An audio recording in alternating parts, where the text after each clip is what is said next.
show it. Instead of showing you how to get to this position, we're going to go to the execution of the throw. So you get here. Come in closer, guys. What you want to do is slide your hands under your partner, drop the belt, and now tighten and thread. And actually his face, it's good for him to keep it away from the middle of my body, but for me it's good if we fight, to keep my stomach on his face. Makes it harder for me to breathe and uncomfortable. And then when he's going to go to one side, your response is going to be this, or following his moves.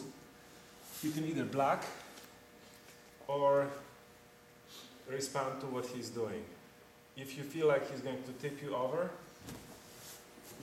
going to this side always makes sense, but now you are exposed to the other side, so you have to respond. And the way you are holding this, if I'm really stupid and do not respond in time, Felix goes to the side, here's the same thing.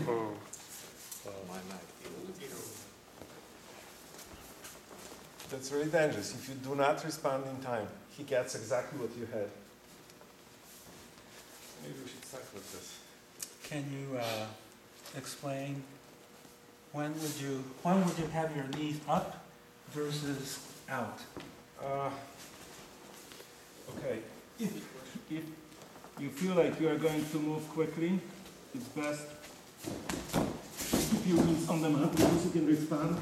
But then, when you get to the point when you secure this thing really well, then you can stretch like this. There's no way he's going to respond. You're not going to. But what I'm doing here is I'm really choking him. I'm putting a lot of pressure with his belt on his diaphragm. What I'm doing is pulling, and here I'm going down and pushing at the same time. Really pushing down. And another thing, use your chin, push it to the chest of your opponent. This is like putting a knife. It's really unpleasant. If you put your chin into solar plexus, it's really painful. Any questions? For the tournament advice, do not shave.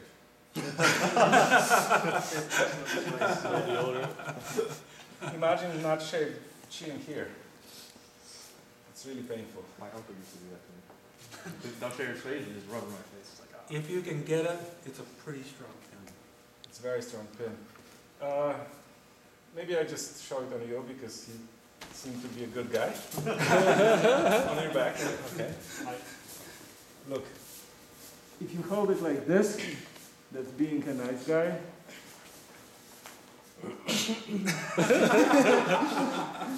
That's how you are doing this when you fight. I didn't see that sensei. I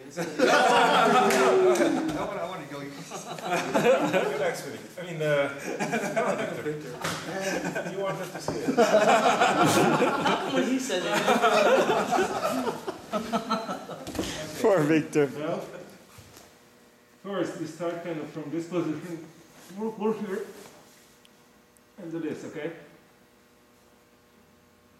He's not complaining. His belt is looser. Okay, but try to get out. Yeah, I'm not going to.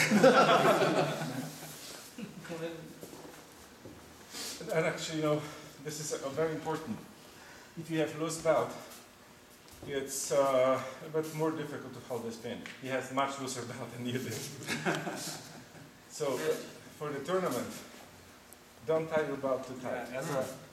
Generally speaking, in tournament situations, you don't want your belt too tight. Because if your belt is really tight and he pulls my gi, I'm going to come with it, right?